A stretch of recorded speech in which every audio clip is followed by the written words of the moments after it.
Bom dia, este é o seu Jornal da Manhã. Eu sou Marcos Nogueira, trazendo os destaques do dia. Brasil pode ter terceira onda de Covid em julho e até 700 mil mortes, diz estudo.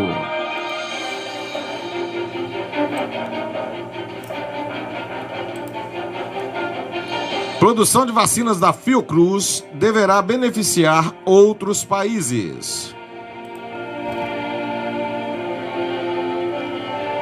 Deputados batem boca. Com Salles, deixa de ser moleque.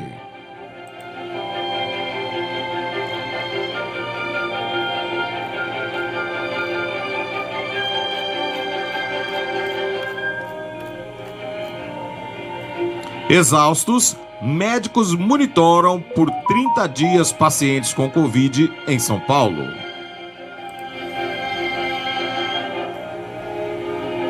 Espírito Santo. Sindicato cobra aulas presenciais no Espírito Santo. Mais uma vez, a educação foi tratada com descaso.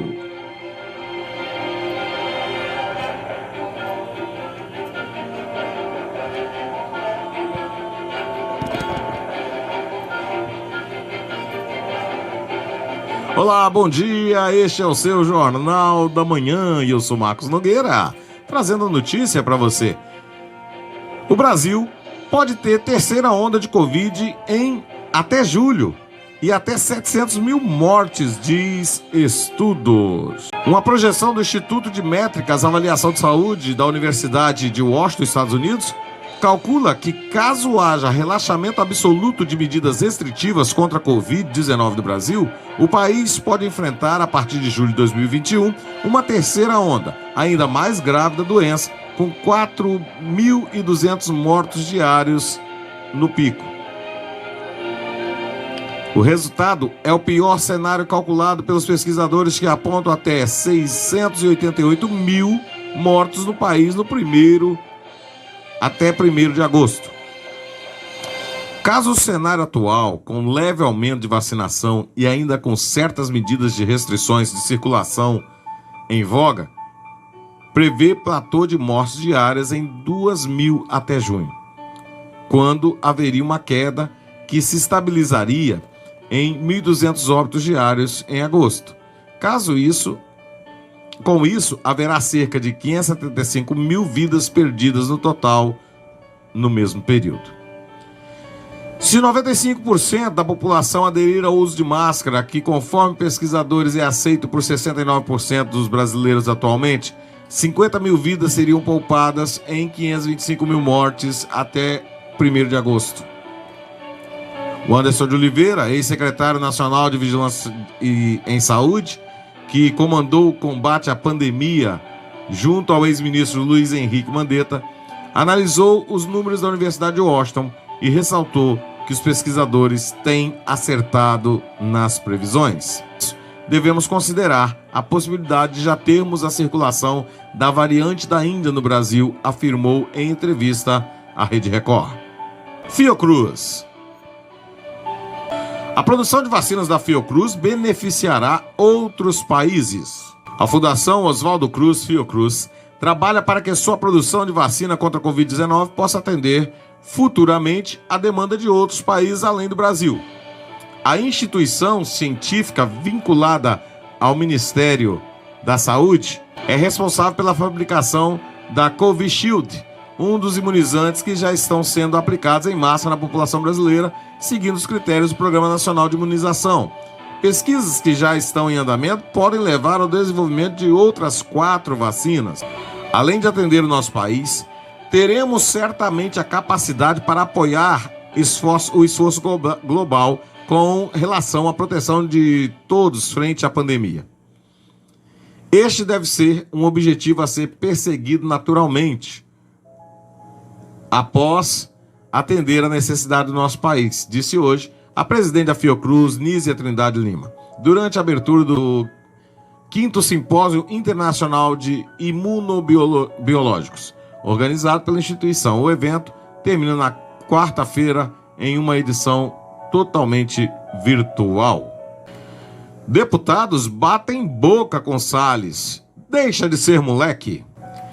Nesta segunda-feira, o ministro do Meio Ambiente, Ricardo Salles, compareceu à reunião conjunta das comissões de Meio Ambiente, Desenvolvimento Sustentável e Viação e Transportes. A sessão foi presidida pela deputada Carla Zambelli, do PCL de São Paulo, e foi palco de bate-boca entre deputados de oposição e o ministro. Durante a discussão, é possível ouvir um dos parlamentares chamando o ministro de moleque, ainda que não seja possível identificar de qual parlamentar veio o xingamento. Após ouvir críticas dos deputados Rodrigo Agostino e Paulo Guedes, homônimo do ministro da Economia, Salles atacou os parlamentares dizendo que Agostinho é ambientalista de palanque e que o bom Paulo Guedes é o que está no governo. O ministro Ricardo Salles sugeriu, como forma de recuperar o orçamento da pasta, que é o mais baixo dos últimos 21 anos, que deputados doassem recursos de emendas parlamentares individuais, o que causou alvoroço no plenário. Dados do relatório Passando a Boiada, o Observatório do Clima aponta que o projeto de lei orçamentária atual de 2021, encaminhado pelo governo Bolsonaro ao Congresso, terá queda de 27,4% no orçamento federal previsto para a fiscalização ambiental e combate a incêndios federais na comparação com o que foi autorizado em 2020. Em relação a 2019, a queda é ainda maior, 34,5%. Os dados são uma grande contradição às falas de Bolsonaro na cúpula do clima durante a reunião que aconteceu em abril. O presidente mandou o tom usual de seus discursos e anunciou as metas do país para acabar com a emissão de carbono e o desmatamento legal, além de prometer dobrar o orçamento dos órgãos de fiscalização ambiental. Fala uma coisa e faz outra totalmente contrária. Exaustos, médicos monitoram por 30 dias pacientes com Covid em São Paulo. 30 ligações por dia nos dias mais agitados. A nutricionista Julie Kurd, de 37 anos, chega a fazer 45 chamadas para monitorar pacientes com Covid, moradores de Brasilândia, um dos distritos mais populosos e vulneráveis da cidade de São Paulo, na Zona Norte. Por semana, os médicos da Unidade Básica de Saúde de Jardim Guarani chegam a monitorar 150 pessoas. O contato, em um primeiro momento, tem como objetivo descobrir se o paciente manifestou sintomas como tosse, febre, dores no corpo, diarreia, ausência de paladar e olfato. Aos poucos, se transforma em uma espécie de terapia para quem não tem acesso a nenhuma. São em torno de 3 ou 4 minutos de conversa. Quando eles não têm queixas, aproveitam e contam o que estão sentindo.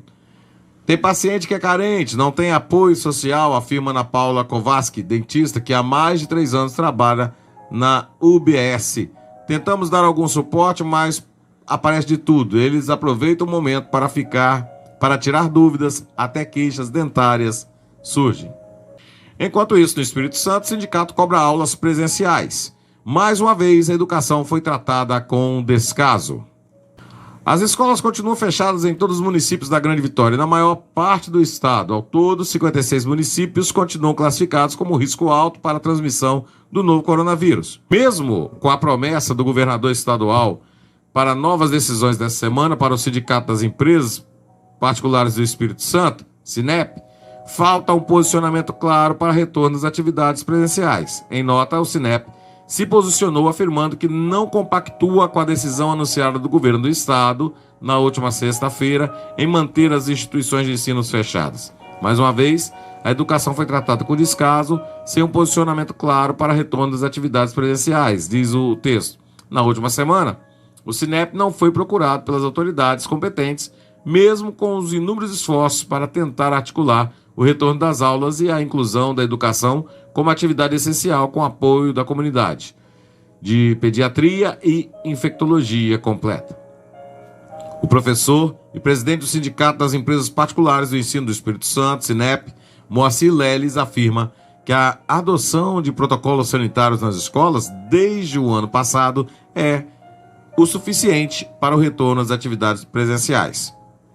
Pelo acompanhamento e pelos dados que temos, o índice de contaminação nos estabelecimentos é muito baixo, próximo de zero. Usar máscaras, manter o distanciamento e a constante higienização das mãos são as três premissas, além de toda uma adaptação ao ambiente, que tornaram os nossos ambientes seguros. É importante o nosso serviço, porque o Brasil está há muito tempo com escolas fechadas, argumentou, citando pesquisas. Eu vou ficando por aqui.